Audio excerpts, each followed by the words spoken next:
this is a business, and we are journalists, we're reporters, and you guys are fighters. It's a 24/7 sport that never sits still. You want to do something, and people are saying you can never do that. It didn't really matter what it was. I just wanted to watch sport. The best fighter I've seen since natural talent-wise, since Sugar Ray Leonard, is definitively. I want to introduce you to someone who's very significant in the boxing game. Adam Smith, welcome.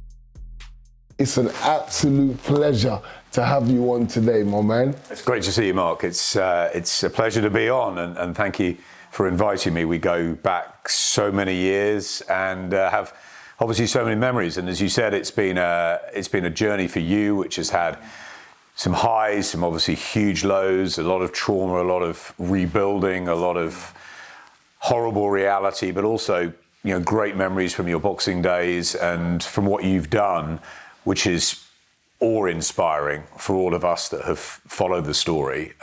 What you've done to help youngsters, something I'm very passionate about with 3 children of my own, and I mentor young scholars at Sky as well. And I think what you've done is you've led the way, having experienced such a horrendous thing that happened to you. Beautiful, my man. Do you know what? Let's take it back to when we first met.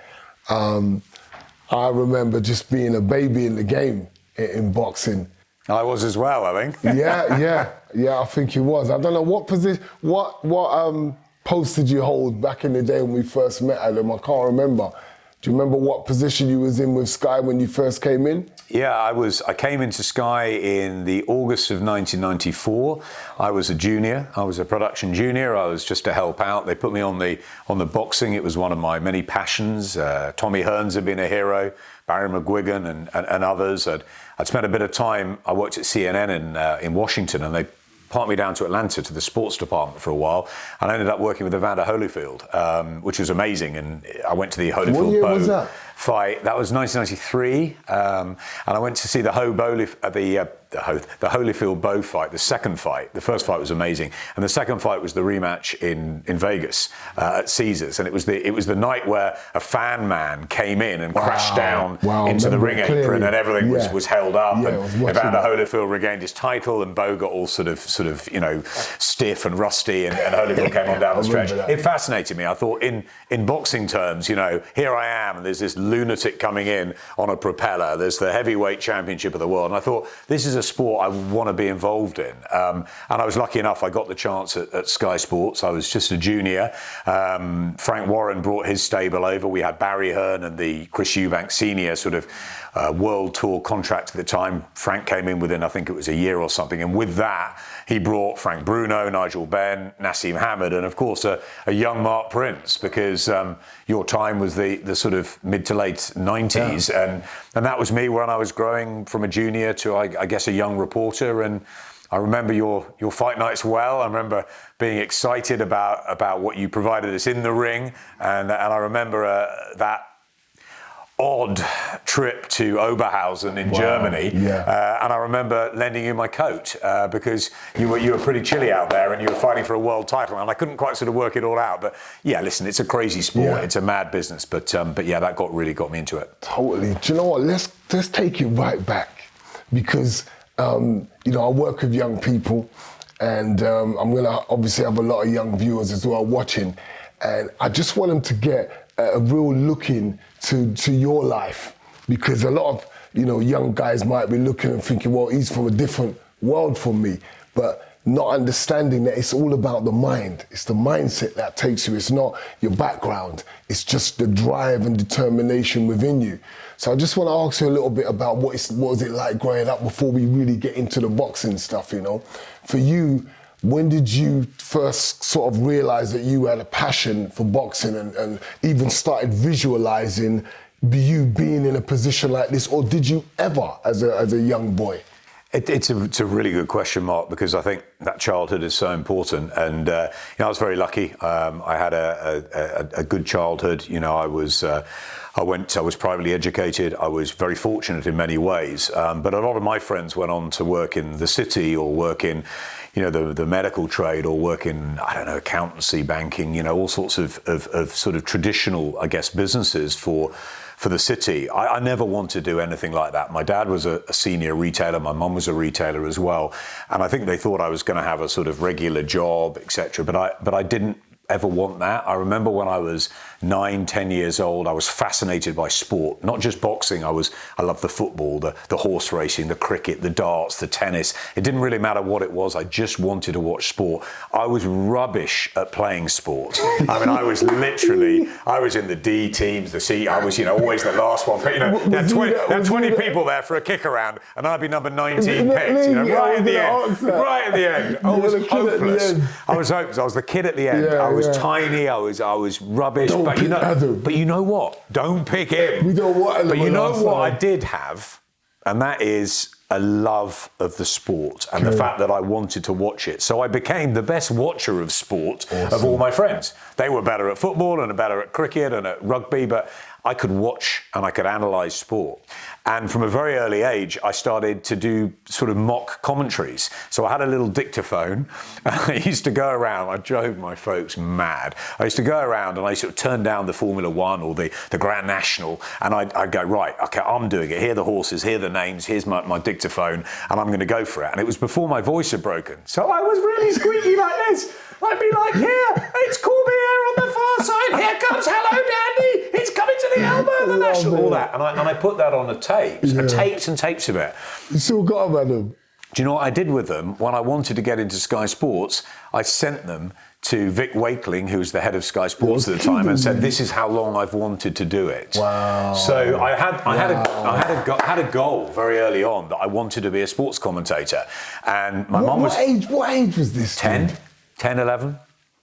And my youngest daughter now is nearly 10, and she's got the bug of YouTube channels, TikTok, that sort of performance already at this stage. And I see in what I wanted to do, I never wanted to make money. I never wanted to be, I just wanted to do something I loved doing. And I think it was really important to me. And as I said, I went to these good schools, and it was like I'd walk around and no one was talking about a way to become a sports commentator. So I thought maybe it's not possible. I did a lot of theatre. I did a lot of acting. So I was like, maybe I'll go into theatre instead, or TV or film. I wasn't quite sure. I did a university course in drama and theatre. And television, and then I sort of tripped into it I worked at TVM for a bit, I worked at CNN, I worked at NBC, I worked at ITN on the news desk, and then I just wanted to get into sport, and I wrote many letters, Mark, to get into Sky Sports. It was one thing I've got. I'm not the best at anything. I'm not the most intelligent. What I have got, though, is a drive in me. And I believe that if you're passionate about something, it really comes out in the end. And I think that, whatever you want to do, you should be able to do if you want it enough. And I think that's really key. It's like if my kids want to, go and be a doctor, or my kids want to go and be working for a charity, or my kids want to go and, work in retail, whatever they want to do. If they want to do it badly enough, if they're dedicated enough, I will support them 100%, because it's what I wanted to do. And it was like, it wasn't really an option to me because I didn't know how to do it, where I would go. I didn't have, my parents were in retailing. I thought maybe my father worked for Marks and Spencer's and I was doing some sort of work experience there. Maybe I'd end up doing something like that. But it didn't interest me, and I knew that it would be wrong if I went that way. Wow. So I thought, I'm going to have to do this on my own. Why would it be wrong? Is it because you weren't being truthful to yourself? Yes. If you went down that. Yeah, I mean, I can say to you, Mark. I mean, I'm 50 this year, right? And I started doing this when I was 10. So for 40 years, I've wanted to be a commentator, and every time I go and commentate on a fight now, I feel utterly privileged, whether it's a 4-round fight, a 6-round fight, a world title fight, whether it's, a Floyd Mayweather elite Canelo type fight, AJ Fury, whatever. I feel privileged that you fighters are the ones getting into the ring, you're putting your lives on the line, you are the ones that are competing. And we are fortunate enough to be telling that story. And every time there is a fight, no matter when it is, where it is, I'd count myself extremely lucky that I'm still doing this, that I never take it for granted. As I said, I'm not the best. I never consider myself like that. What I do is, it's from here, and I want to do it, and I want to do it to the, to the best for the fighters as well, and for the customers that we've got at Sky. See, I have to take a moment and just step back and just applaud you on this, because what you've done, you learnt a really awesome lesson from growing up, going through your own experience, and realizing how important it is to allow your children to develop within themselves and learn and watch what it is they're passionate about, so you could support them in that area. And I think, as all these years I've been working with children and looking at my own experience, I found that many cultures and many people from different walks of life, the mindset is that they want their children to do well, so they want them to be a doctor or a lawyer, to work in the city and to do all these jobs that they consider great. But seeded inside their child is greatness. That's my outlook on young people. Seeded in every child is greatness, but in the area that they're creative, in the area that they're passionate about. And when you try and guide a young person into the way that you want, they're not going to feel fulfilled. And I think the objective of our life is to find our purpose. Agreed. And for me, it's incredible how you were brought up and were privileged enough to go to a private school and have the education, but the route you took, you could have taken that route if you came up in Tottenham and gone through my route, being homeless. You could have still been who you are today based on, it had enough to do with your background. It was all about your mind as you were growing and your determination to stay focused about what you were passionate about. Yeah, and I think in a way it's a challenge, because it's like you want to do something and people are saying you can never do that. You can't make it. You can't do that. Well, okay, I'm going to go and find, I don't know, John Motson to go and have a coffee with, because he'll give me a tip on how to get in. I'll write 100 letters to the TV companies to try and keep knocking on the door. No one is going to stop me doing this. I remember walking into Sky and they took me on as a junior and they said, "Oh, what do you want to do?" And I said, "I want to be a commentator." And they said, "That will take you 10 years. I said, "Well, I'm going to do it in 5. I didn't say I'm going to do it tomorrow, but I said, let's get a point, and I'll prove to them that I will do this. And as I said, you're learning every day. It's never perfect, but I think what I really love about people is people that try, people that dedicate themselves, and people that are passionate. My 3 kids are all different, okay? You know, they have different strengths and different weaknesses, as we all have as humans. But I think the key is, if you can go down that path where you are really tuned into what you want to do and what you strive to do, you're going to be much more fulfilled. And you know, there's all sorts of ups and downs in life that we've all gone through. That's right. You know that more than anybody. But I think that if you stay true to what you really are passionate about, I think that's really key. And I think that I can tell you that I've been at Sky. This is my 27th year at Sky, and I've got to say that there's not been one day when I've got up and I've thought, oh my God, I have to go to work today. Never. Beautiful. Because I love what I do. That's right. I love what I do. And the commentary's taken me to the relationships of boxing, to the business, to the much more difficult politics side. As you know, it's a minefield out there. That's right. But it's a fascinating one, and it's one that, you know, that you have to navigate your way around. But down to a core, if you ask me what I love doing more than anything else, it's picking up a microphone and doing what I did when I was 10. Beautiful. I'm really interested in where that drive come from. Do you know? Have you sort of thought about it yourself? And so, where do I get this passion and drive from? Do you know? I don't know what I do. I have, you know, a very supportive family. As I said, my parents, I think my dad was pretty worried I wanted to go into theatre or TV. He was like, well, maybe you should have more of a sort of sensible job. You know, but my mum was very supportive, because she had a theatrical background, amateur dramatics and stuff. So I think she was a little more supportive on that. My sister, who's much more academic than me, she went into, Princeton, Wharton, finance, New York, top sort of, you know, she's at Barclays and in a completely different world.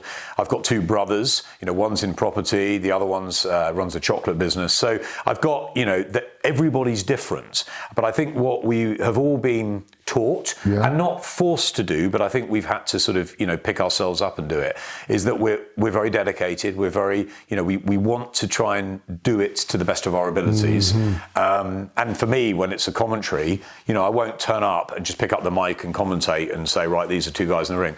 I will do so much homework. I will, I'll talk to the fighters, talk to the trainers, I will do my research because I think if you're not prepared, then it's not fair on A, the audience, or B, the fighters that are fighting. That's correct.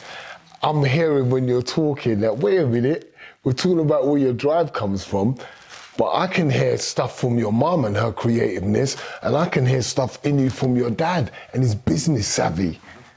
Because there's business savvy in you, oodles of it, Adam. I think I've never been academic.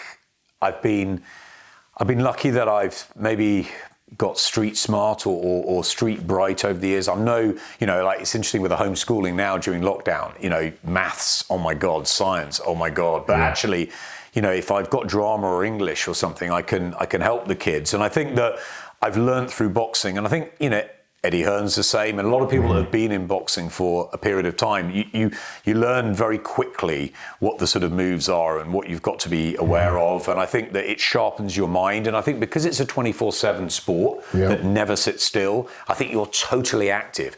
But you're right, I picked those up. My mum is very dramatic. She loves the boxing. She comes, she loves being around Dillian and Anthony and Derek and all those things. She loves them. Whereas if you asked her 25 years ago whether she'd spend some of her life in boxing, she'd be going, oh my God, don't be ridiculous. But actually she loves it because she can see the passion and the stories and the great ambassadors and the human spirit and everything that boxing has. Whereas my dad is slightly different. My dad sort of looks from afar, but he's interested in sort of the politics and which way's that going and what's Eddie thinking, what Frank thinking. He's working all that out. And he's going to be 80 this year. And he's a smart cookie. And what he's done, my dad, is he worked at Marks & Spencer for many years, but he got out and he got lots of different business interests, which has kept his brain ticking over. So he likes to play around a golf, but he also likes to keep his mind active and keep it engaged in different business things so that, he's always sort of on it, which is fantastic at sort of nearly 80. I'm very inspired by him. Awesome.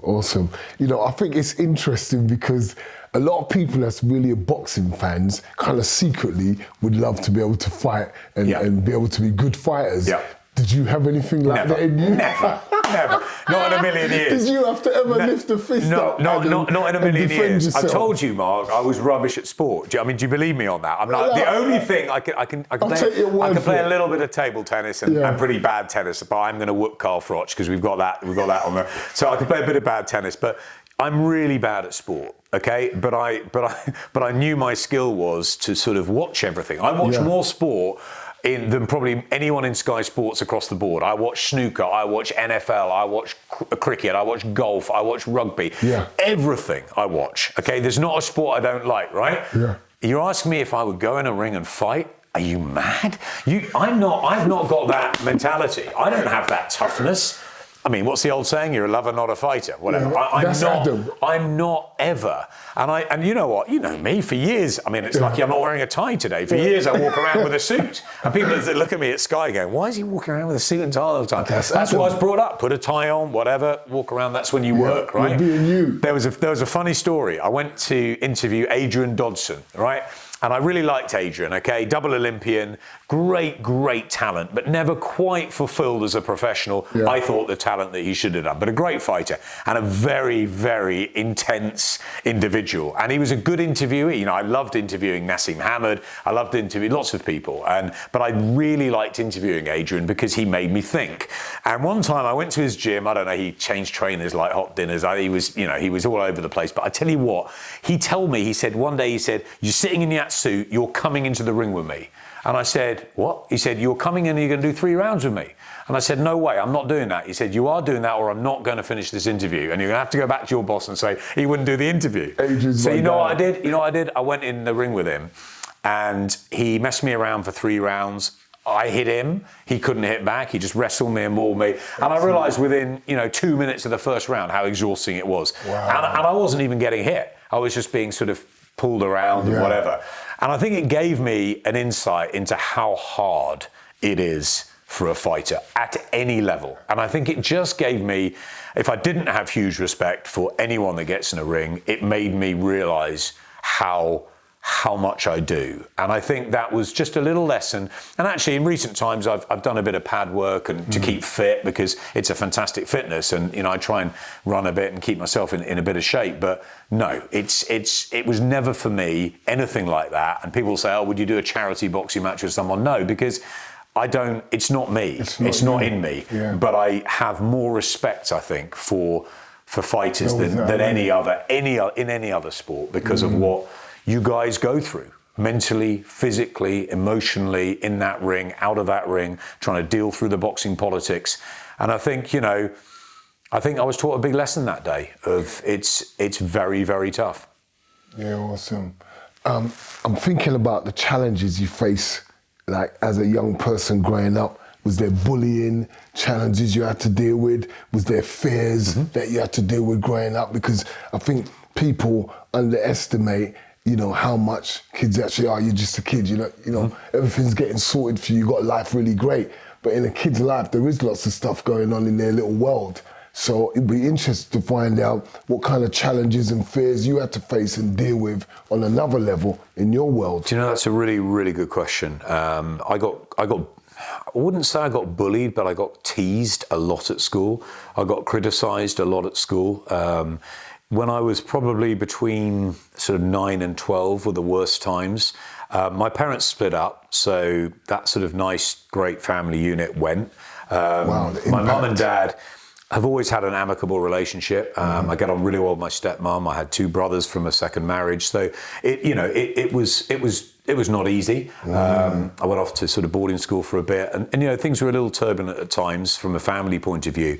But I found I always had I've always had friends, and I've had friends. My best friends are friends that I met when I was 3, 4, 5, and they still are. 45 years later, they're still my best friends. And you pick up others on the way, but those kids that were there for me when I was young have always been there. And I had a group of friends, but I did get teased. I did get bullied in the sort of school playgrounds. What was that doing to you inside? I was very small. I was very meek. I was very scared. I've always sort of had a heart, Mark. I've always tried to be nice to other people. I've always wanted to help. I don't like it when it's not. And I remember, my mum would give me a snack to take into school. I don't know, a bag of crisps, a bag of rice crackers, something. And I remember sometimes where I would be like pouring this food into somebody else's hand, because they were demanding it, and I would get left with nothing of the snack. And it was little things like that, and you're rubbish at this and you're rubbish at that and whatever. And it was, and I don't think I realised it at the time, but it was very, very tough. I wasn't sort of knocked around physically, but I guess it was mentally. And because I was so little, I sort of didn't really, I had my friends, but I had, these bullies or these, whatever you call them, and I didn't like it. And one day when I was probably 11 or 12, I just had too much, and I hit one of the guys. I just punched him in the nose, and it was the only punch I think I've ever thrown at anyone. Way, I was thrown a solid punch. You know what? And it was probably the weakest punch of, it was like, I've never had any muscles. But so they didn't expect that. They didn't expect it, and the guy's nose was bleeding, and we both got sent to the headmaster, and we both got told off and disciplined and whatever. How did that make you feel? I cried. I wasn't proud of myself. Okay. I wasn't proud of myself because I don't like hurting people. So I wasn't proud of myself. Wow. But I think it got to a point where I'd had enough, and I just whatever. And I think he didn't have a go at me after that, and I didn't have a go at him, and we kept away from each other. But it was a sort of lesson that you get to a point where everyone's got a breaking point. That's right. And I guess I did have a bit of sort of teasing after that from somebody else. And actually, many years later, I bumped into him, and I was in the boxing world, and it was very different. And he was then, you've done amazing in the boxing world. And suddenly he looked up to me a bit. Gained respect. And you know what? I didn't forget what had happened, but I thought, okay, let bygones be bygones. He's gone his path, I got my path. But, it's when you see it with your own kids, and if, you know, there's some name calling or, you know, with social media, it's so difficult now, and everyone wants, you know, there's a pressure to look this way or whatever. I just tell my kids, you know, stick with the friends you've got and just, you know, believe in yourselves. And, you know, if you've got any issues, you know, talk about them, because I think I've been very bad at bottling things up inside me, even though I've had lots of friends and lots of people I can talk to. I think that's been... Yeah, keep it in, because you think you can work it out yourself. And I think sometimes it's good to say, look, I'm not great, or I need help, or I need advice, or whatever. And I think that's important. So you didn't share what was going on and how you were feeling? Like, no, I didn't. I sort of bottled it up. I probably didn't want to tell my parents. I was probably scared. I probably didn't want to, because maybe the bullies would get more, you know. And I think you just do bottle them up. And as I said, I always had friends, so I was managed to ride it out. And it wasn't, you know, I wasn't sort of, you know, going home bleeding every day. It wasn't that. That's it. But it was almost like a mental torture. Exactly. And I think probably looking back at it, I didn't realise at the time quite how damaging it could have been. That's correct. But I think... Do you think it secretly kind of drove you in a way Maybe. to like, to do better and to, all right, well, you might be great at sports, but I'm going to be the best commentator. Yeah. And I'll be commentating on the sportsmen that are doing the sports. Maybe. That's the closest thing I can get to doing this. Maybe that's it. Maybe that was it, that I knew I couldn't do. I couldn't get into that first team at football or the tennis squad, but I knew that I knew about sport, and I knew that there weren't many people that loved it more than I did. And I think that I saw that and I thought, okay, I'm not great at maths, I'm not great at this. What am I good at? Everyone's good at something, Mark. Yes. And what am I good at? And I tell you what I'm good at. I'm good at being nice, and I'm good at knowing about sport. Ooh, I love that. And I think that... Good at being nice. I think so. That's beautiful. I think so. Because that's what I thought about you, Adam, when I met you. I thought, this is a really nice guy.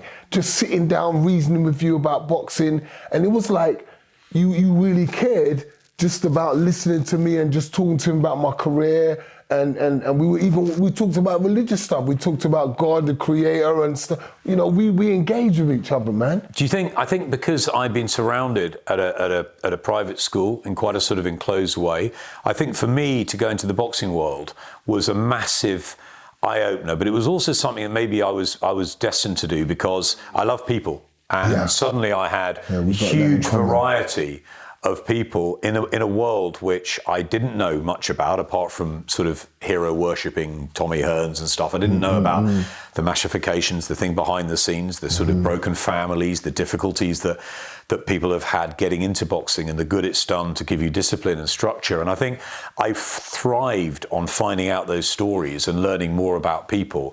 And you know what? It's nice guys can come last, and I'm not, you know, you know, you look at social media now and you've got arrows thrown at you for not putting that fight on or not that, and you're rubbish at this and you're rubbish at that. But you know what? In many ways, I've had that in my life, and I think that it's Johnny Nelson teaches me, you know, a way of you know, just put it behind you. You know, you can survive these things. You can learn from them. You're always learning. And I've got my three kids have all got different strengths. You know, my little kid's very vibrant. She wants to be a performer. She's engaging. You'd want to hug her as soon as you saw her. You know, my eldest daughter is much sort of quieter. She's quirky, but she's got a heart of gold. And my son is very, very linear thinking, very academic, very structured, wants to make money. You know, they're all different. Okay, so they're all going to take their own paths. What I want to try and do, me and my wife, is to support them as much as possible on those journeys. And I say to my eldest daughter, who's very similar to what I was like, she's like, I'm not that good at this, I'm not that good at this. I said, Jessamy, what do you really love? Oh, I love the football, I love Liverpool, I love, you know, I love this, I love the darts. Okay. So I tell you what, read about that, watch that. I said, you know, she's so nice that I know she'll always have people around her to help her, because she's got that heart. And it may not be enough to be a wheeler dealer, a leader, a captain of industry, but you know what? She might be a lot happier than many others, because she's going to follow what her passions are, I think. And I think that's really important, that to sort of try and use your experience as a child and growing through, that we get things wrong a lot. We're not perfect in any way. We try. We need good people around us. I built a great team up at Sky. Someone told me, build better people than you around you.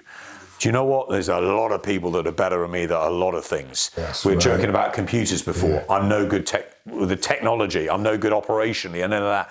You know, have I got a bit of street smart? Am I creative? Am I editorial? Am I passionate? Yes. But what I don't do well, you need people to support you on that. So I think that it takes time and experience to sort of work all this out. And I think the journey from being a kid through you know, all these years has sort of taught me that you never stop learning, you never stop working, you never stop driving yourself. But the key to all of this is passion. I think if you've got passion for something, you've got passion. The difficulties you went through, the heartache, the nightmare of any parent to have to go through what you did. Yeah. And I worry every day that my kid is are they safe? Are they, you know, of course you do. We're fathers, mothers. But to go through that and to then dedicate yourself to helping actually educate kids, actually helping people, rather than going after sort of, oh my God, that person did that, the anger. It's actually to sort of learn that it's about the education. Yeah. It's about, you know, making sure that you can help. And I've got these scholars at Sky, these young tennis players, these young athletes, and you know they're great. They've got all their future ahead of them. And what I can do maybe is just help them sort of, you know, if it doesn't work out, have you got a backup plan? Utilize my experience to say, you know, treat people well, be nice, etc. That, you know, because they're head on into their field. That's right. And I think it is. It's a learning process, and I think it always will be through our lives. And we just try to do the best we can by our people, but we get it wrong. And I think it's all right to say you get it wrong. I messed up. Beautiful. So that sounds like something you've learned along your journey. Definitely. Okay. So I'm really excited about listening to you talking about your kids. You talk about them a lot. When we came in here, we were talking about your children, and I could see that you're really passionate about your family. What has being a dad helped you with, and what have you learned the most that you could say, do you know what, you know, this is what's changed me being a dad. This is what being a dad's helped me with, and with myself as a person. Is there anything that you can think about that you said, you know what, being a dad's really helped me in this area? Mark, ever since I was a kid, I wanted kids. Okay, I wanted 4 kids. I named them all.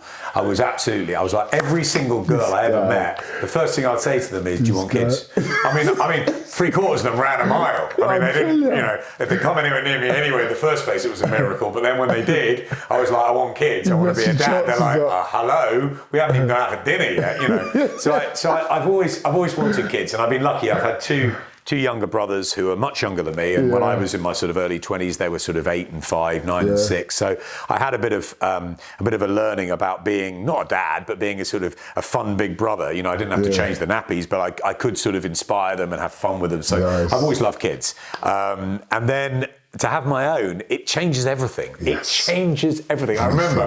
I remember when my eldest was born, it was during the World Cup in 2006, and it was at Queen Charlotte's Hospital, and my wife was in labour, and the England game was on. And, you know, with me in sport, I'm like, I've got to find out. There was no TV in the room, and but we were next to Wormwood Scrubs Prison. Mm-hmm.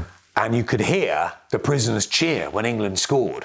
And we were in the World Cup, and I was like, oh my God, this is brilliant. It's like, you know, I could hear. And then like my wife was, I'm like, what am I doing? Get back, I'm about to be a dad. I'm like, this is what I've always wanted to do. Yeah. And then, you know, this girl's born, and you're like, oh my God, this is incredible. This is unbelievable. And, you know, calling up your parents saying, what have you called it? And blah, blah, blah. And then my wife had the night in hospital. And then the next day we had to take the baby home. And I remember thinking, oh my God, I mean, what do we do? How do we put this car seat together? You know, you know nothing. You think you know everything. You think, I want to be a dad for years. It's going to be so easy. It's a nightmare. It was so practical things. I got home, right? And I remember, you know, Jo, my wife, was absolutely shattered. She was asleep. And I'm there with this baby who is screaming at a day and a half old, screaming. And I'm like, okay, right, what do they say? They say, drive around the M25, that might help. What can I do? And I rocked this baby. And I remember it was a summer's day, and it went dark, and I was still rocking the baby when it went light. And I thought, oh my God, this is real, right? And I think that changed everything, because suddenly you're sort of responsible. Now, I'm a bit of a kid myself. You know, I like a bit of fun. I like a night out.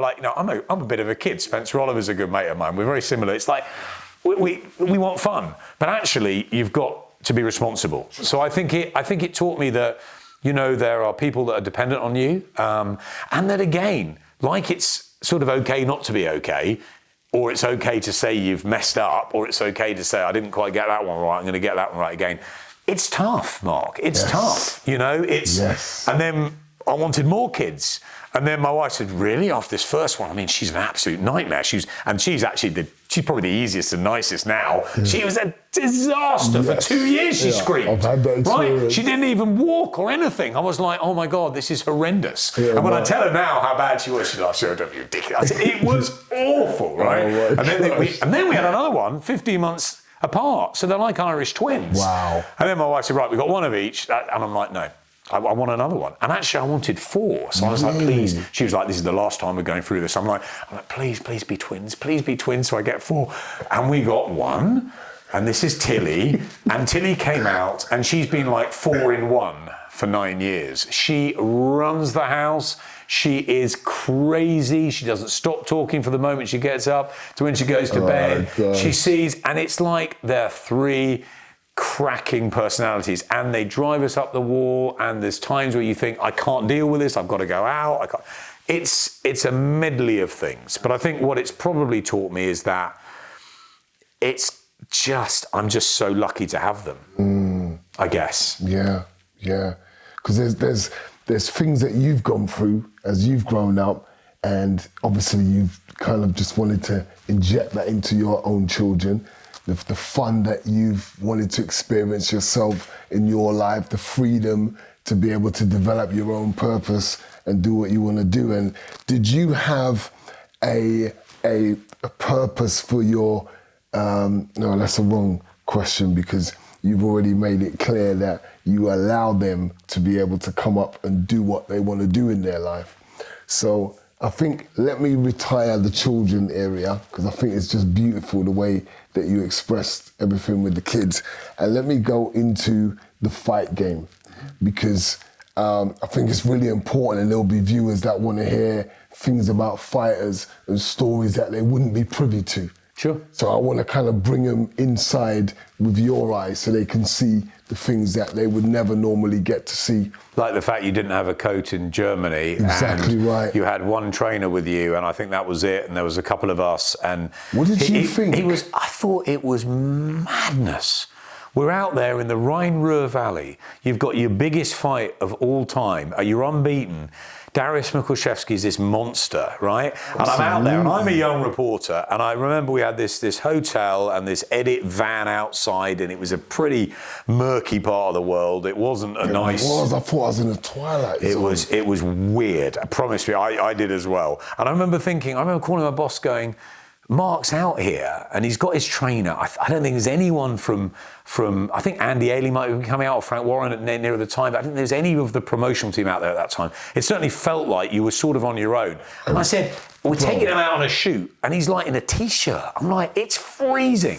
And I remember thinking, I've got his jacket here, I'm going to give him the jacket.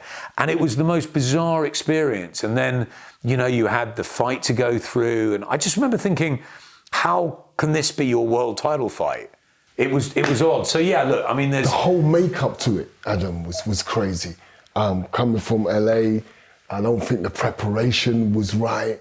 I think that was a bad move to go over. I was better off just doing my normal training over in England. Hindsight's a great thing, isn't it? I'm telling you, man. So I tried my best. I went to America, tried to get sparring with all these guys, and I thought, yeah, this is my dream now. I'm gonna fight for world title. I'm gonna be going to camp. But it just didn't work out the way I thought.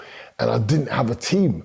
It was just me and Carly doing our thing, and it was just such a lonely journey. And I'm tired on this 6, 7, 8 hour flight, and I come out and to just cameras and stuff, and I'm like, what the hell? It was the last thing I expected, German TV, because obviously my man's a superstar over there. He was. And, this opponent's coming over that, as far as they're concerned, their guy's gonna just walk all over in a couple of rounds. And they're just in my face. I remember thinking, piss off, man. I want to sleep. I'm hungry. It was horrible, man. And then it was so nice linking with you over there because like, oh yeah, I know someone that I know. Yeah, someone you know. Do you know what I mean? It's a familiar face. And I think Yeah. I've seen that over the years that sometimes fighters when they're abroad and they feel that the world's against them and they obviously every fighter, you've all got to believe you're going to win, but there's got to be doubts that sort of, you come in and you think, oh my God, I am very much the right-hand side. I am the one with a little team. There's all these sponsors. And actually, I think it's quite reassuring for people to see familiar faces, and whether that is family, friends, or broadcasters. I think it's actually someone, and I've tried, I probably one of the most interesting parts of my career was that time before I commentated, when I was on the road and I was reporting, and I just loved that because it gave me time, in Lennox Lewis's camps, in Oscar De La Hoya's camps, in Roy Jones's, in Mike Tyson's, in all of that, to sort of go in and spend a week with these guys and just find out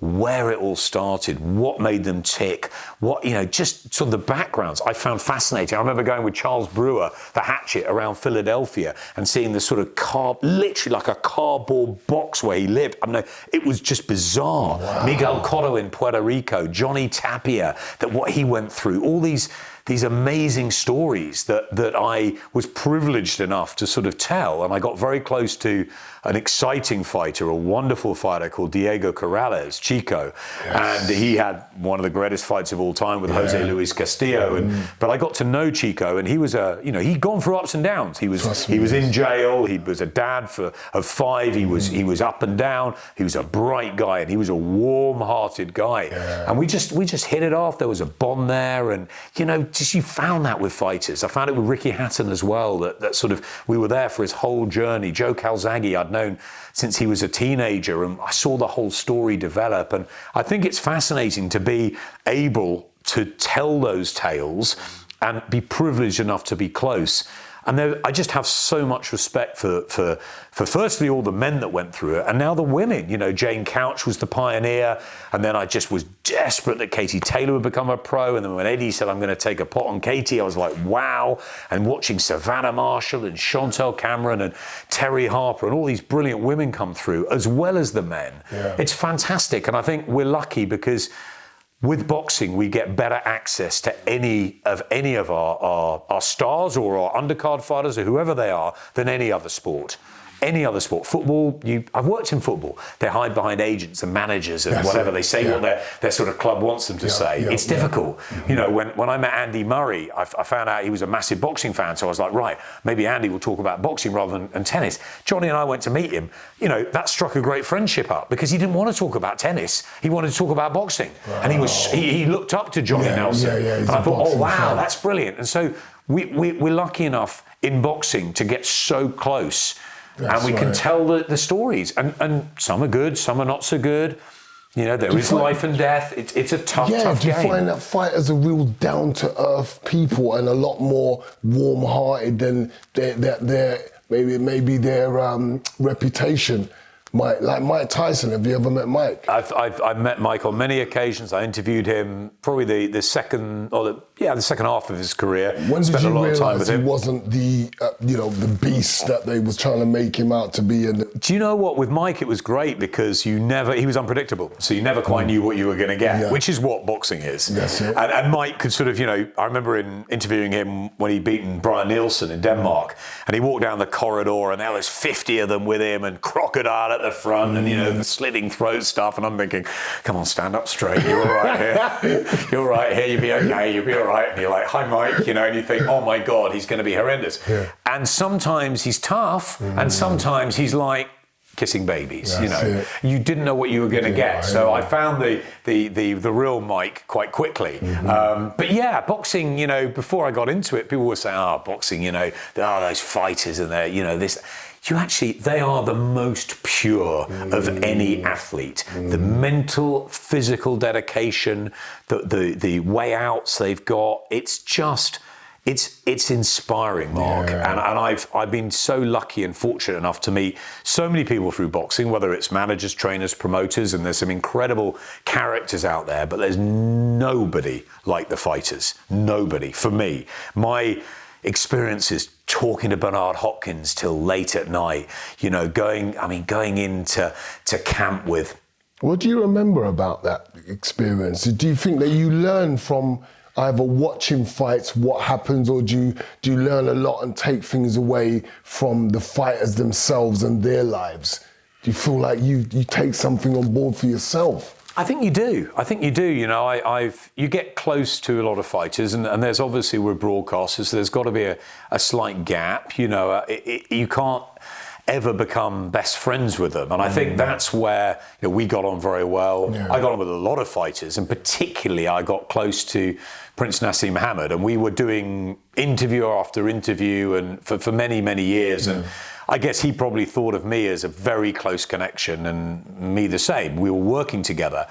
But then it got to a point where we did an interview which he wasn't that happy about, and it turned sour for a bit. Wow. And suddenly I realized that, you know, this is a business, and we are journalists, we're reporters, and you guys are fighters, and sometimes you've got to say things which are not going to be easy. I remember working with Eamon McGee, and Eamon was very truculent at times, and, you know, he was very unhappy with things and commentary or whatever. But you know what? That's being in the business. And then they learn. And Eamon and I were great friends after that. Naz and I sort of patched up, and we still talk and see each other now. And we had that amazing bond, Naz and I, because, you know, I felt that I helped push his career. Yeah. I think he felt that Sky pushed him. So, but actually, I just liked being in the same room with him and having that challenge of interviewing. I said about Adrian Dodson, another guy that I never thought I'd come across, but the worlds collided, was Conor McGregor. Now, Conor, say what you want about Conor, louder than brash character, amazing UFC fighter, whatever. I suddenly, when I interviewed him for the first time, I thought, wow, this guy is making me think here. This guy is making me, you know, he's good, and I've got to really up my game here if I want to get what I want out of him. So I think you get really close to them, and I think that's what's brilliant. So I think you do learn a lot. What was different with Conor that made you feel? What was different with Conor? Yeah. Not just an attitude, a spark, a savvy, a way of working a camera, a way of answering a question was just a bit different. And I thought, I love this. This is the challenge in me. This is what, you know, I'll try and, you know, it was music to my ears, put it that way. Different than how Eubank done it. Because Eubank, when you're talking, you're making me think about someone like Eubank. You see, so Chris Eubank I looked up to. Okay, so Tommy Hearns, Chris Eubank, and that I was at university, and that era of Eubank Ben and all that, I was a Eubank fan. I loved his theatrics. I loved the sort of, you know, all that, and the sort of playing to the crowd. I love that. I love Ben. I thought Ben was a wonderful fighter. But actually, I love Chris, and when I got to work with them, I actually really enjoyed working with Nigel and Steve Collins, and Chris was a bit harder, but Chris would always give you wonderful interviews and wonderful sort of, you know, I remember him saying that he had to sort of, you know, he had to shed weight and get into the bath, and, you know, he'd read Keats and it would all just fall off him, and all this sort of crazy stuff for Eubank. I remember this mad trip to Portugal that we had when he said, come over and, you know, I want you to come and see my place in Val de Lobo, and I got a plane over, and it was all completely mad and ended up on a beach. So it was they were crazy people, but I loved it, and I think you learn from those sort of guys. Eubank was a great guy to interview. There are many others, Mark, but I think you learn from that, and, you know, camps with De La Hoya, camps with Lennox Lewis, camps with David Haye, camps with AJ, all of this sort of stuff. You sit back and watch boxing and think, this guy is amazing in the ring. Because obviously you get to watch people in the ring. You go in their camps, you see what they're doing. And who just blew you away? Whether you was watching them in their camp sparring or watching them fighting, who just was like to you on another level? I'll give you three names. Yeah. I'll give you three names. Let's do Britain first. Joe Calzaghe. Okay. In my opinion, there was... And tell me about I love John Conte. I love Ken Buchanan. Going right back. Lennox Lewis was an amazing fighter. Yeah. Joe Calzaghe, I had a connection with him. My stepmom's from Newbridge. I had a connection with his dad. Yeah. So I knew about him since he was 13 years old. Mm-hmm. You know, he became a three-weight ABA champion. He was unbelievable, Joe. Naturally, even the most talented guy. As an amateur the whole way through. Could you see from an amateur? I'm telling you, he was bullied as a kid. And he was born to fight. I'm telling you, he was born to box, not to fight. He was born to box. And I think his dedication, I think that he had the bizarre relationship with his dad, which worked. He had the valleys, and he had so much natural talent.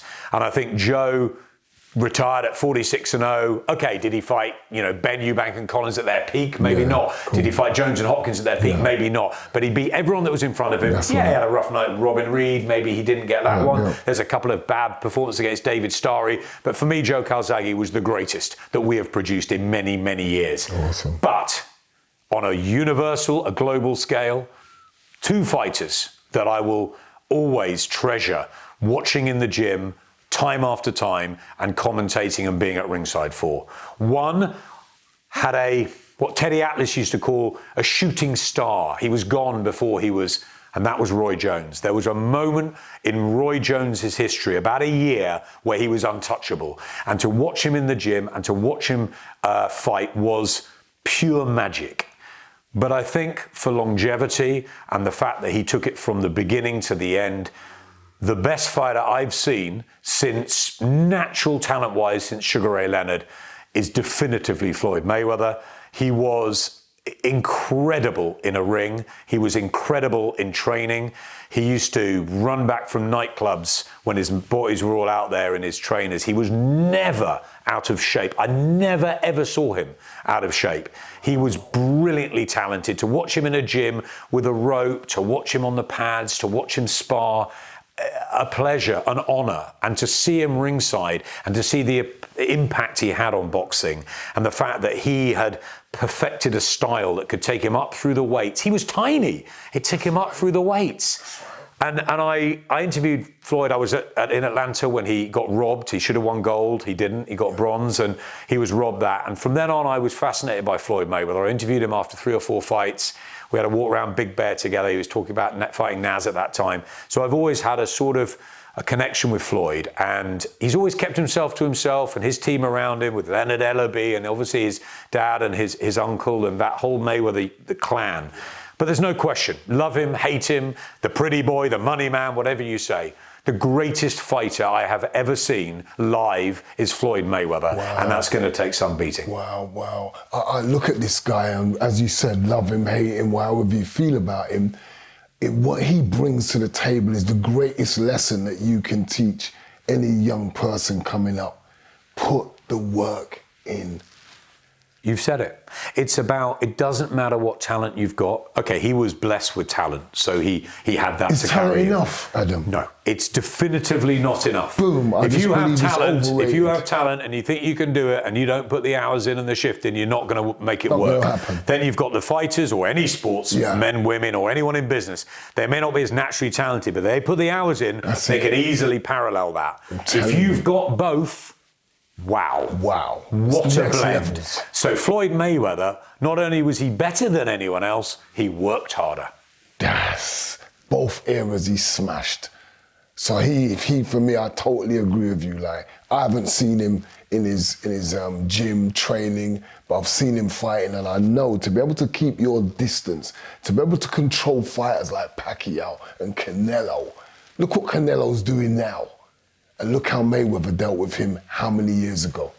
A phenomenon. And maybe that's genetic, that his fathers and uncles were all great fighters. Maybe it's the world he was brought up in. Maybe the difficulties he had in Grand Rapids. Maybe. But, he was skipping rope at 2, 3, and I've never seen anyone do it like him, present, past. And what he did was he took those skills into a ring, and he had that personality where, it was like you either wanted to see him get knocked out or you wanted to support him. So, talking about knocked out, we know that boxing's a dangerous sport. Yeah. You watch me get taken out in the 8th round against Darius. So you must have seen a lot of fighters go down. And what one worried you, concerned you, and you thought, wow, this could mean problems here, because it can't be easy.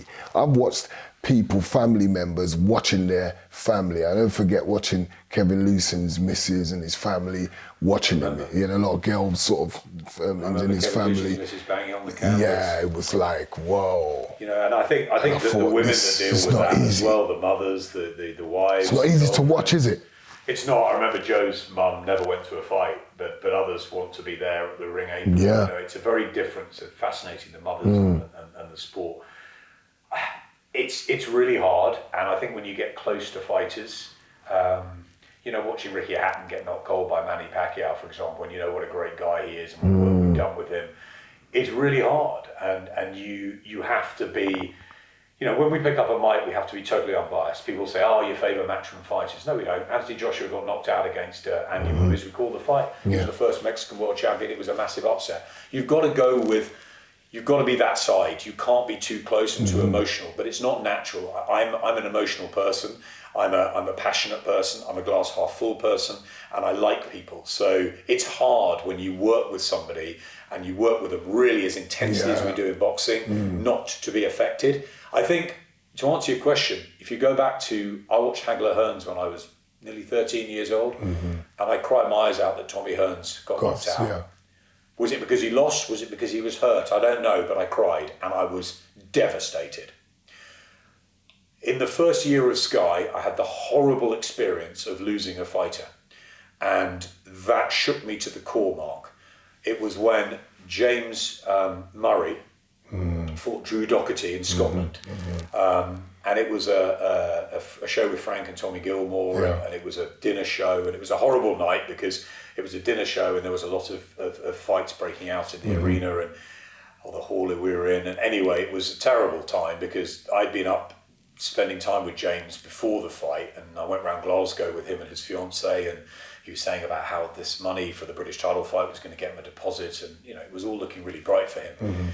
And he had this fight, which was a hugely hard fight, and at the end of it, he collapsed, and they got him out of the ring as quickly as they could. There was riots. It was a horrible thing. It wasn't but I guess it improved a lot since the Michael Watson scenario, but it was a terrible, terrible moment, and whether that would have saved his life, getting him to hospital quicker, I don't know, but it didn't, and I was absolutely broken with it, and I thought, I've been in Sky for a year. Did you see it coming? Did you when they knocked down? Not at all. It was just, I was actually in the trucks at the time, so you're slightly more distant. I wasn't reporting it or commentating at ringside, so I was in the truck, so I guess it was slightly more distant because I was watching it through screens. Oh, got you. But it happened, and I had to then sort of look at myself and talk to my family and friends and say, look, and they're like, how can you be in boxing when things like that happen? And what I did was I went to see James's mum. A few months later, I went up and I saw her, and I thought, I need to see her and talk to her about what she feels about boxing.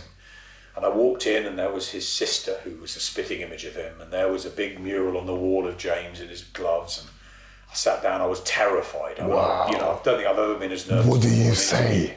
And I said to his mum, I said, I just, how do you cope with life? And do you hate boxing? Do you condone it?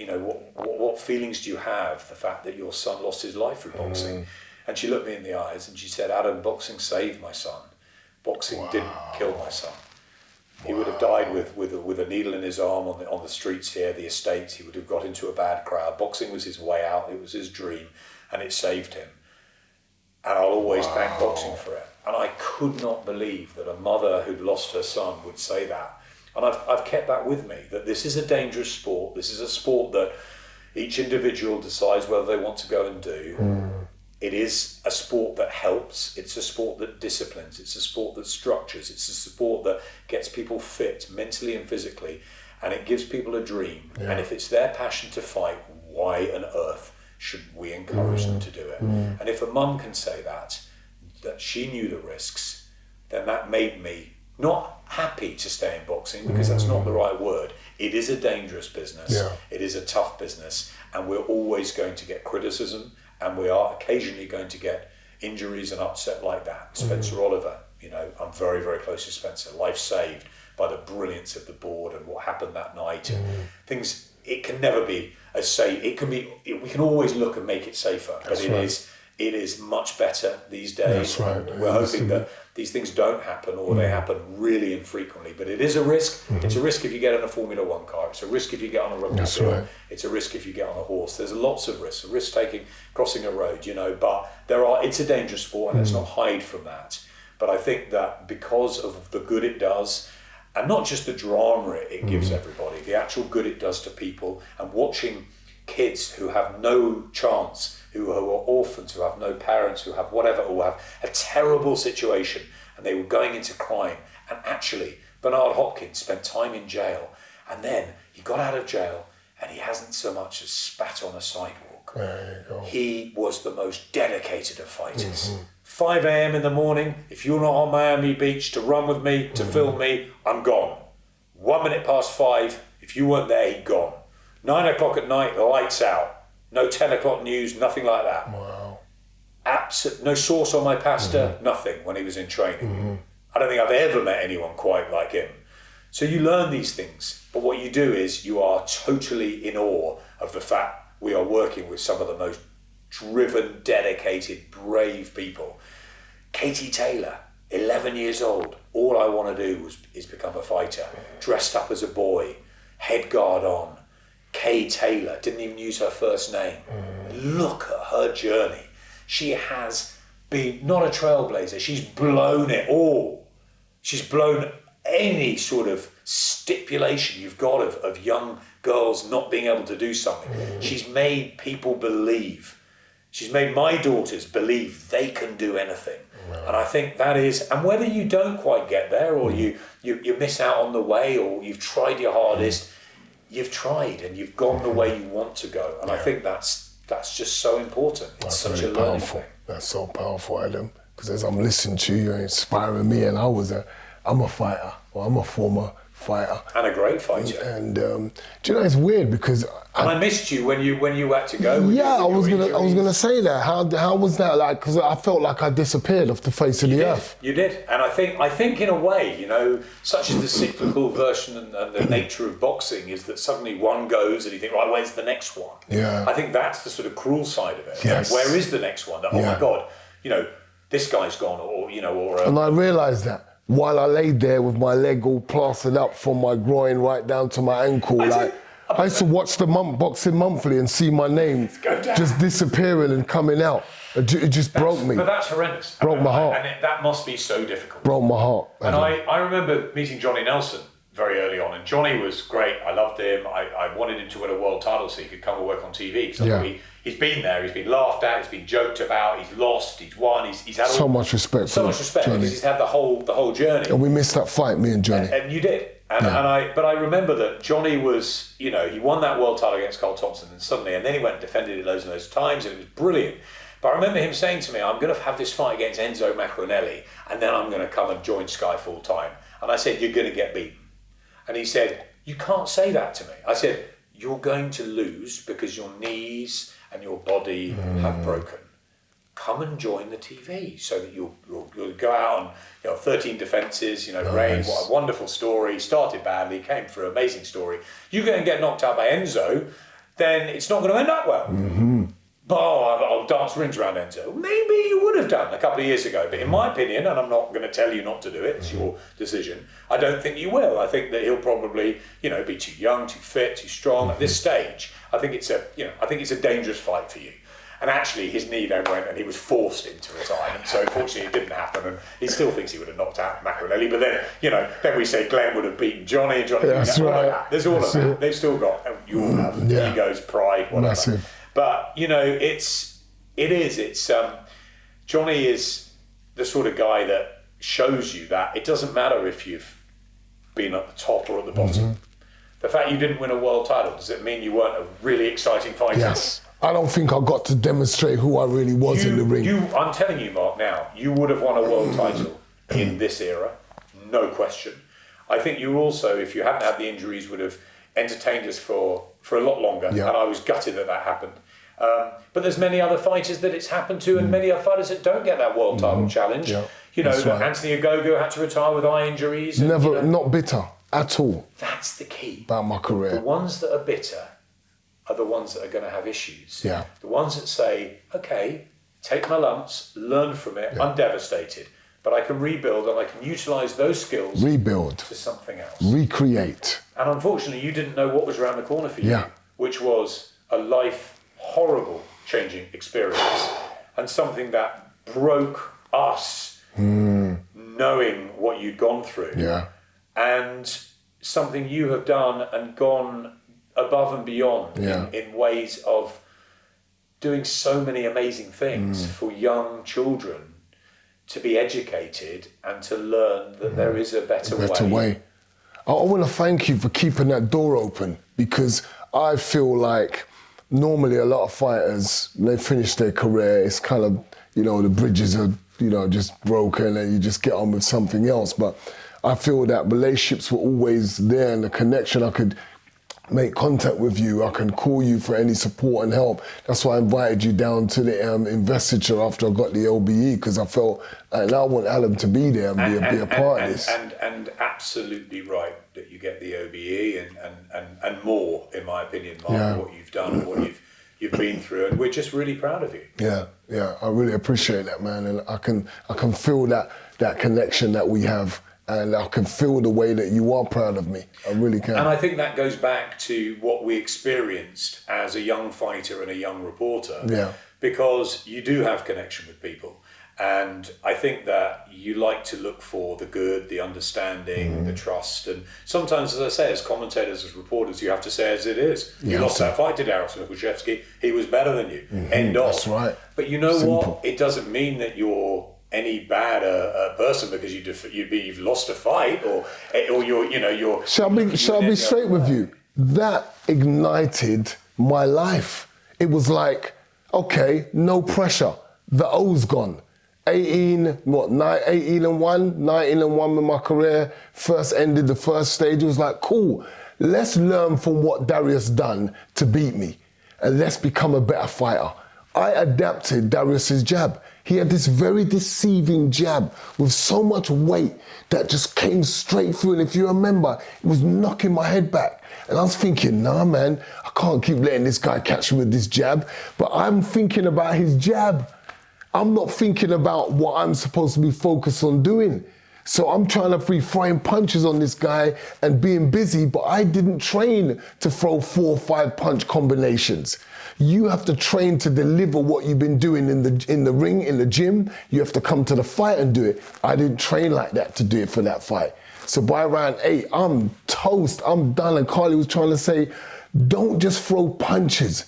Look at what you're hitting first. Don't allow him to force you to punch. But his presence was like on me so hard, I just felt like I got to do something. So he made me throw. He was so experienced. He was so good, man. And see, and that's a really good point. I look at other commentators and I think they're really good. How can I learn to get a bit better? And that's what you've got to do. You've always got to set your sights high. And I think, like Callum Smith's just come back from losing to Canelo.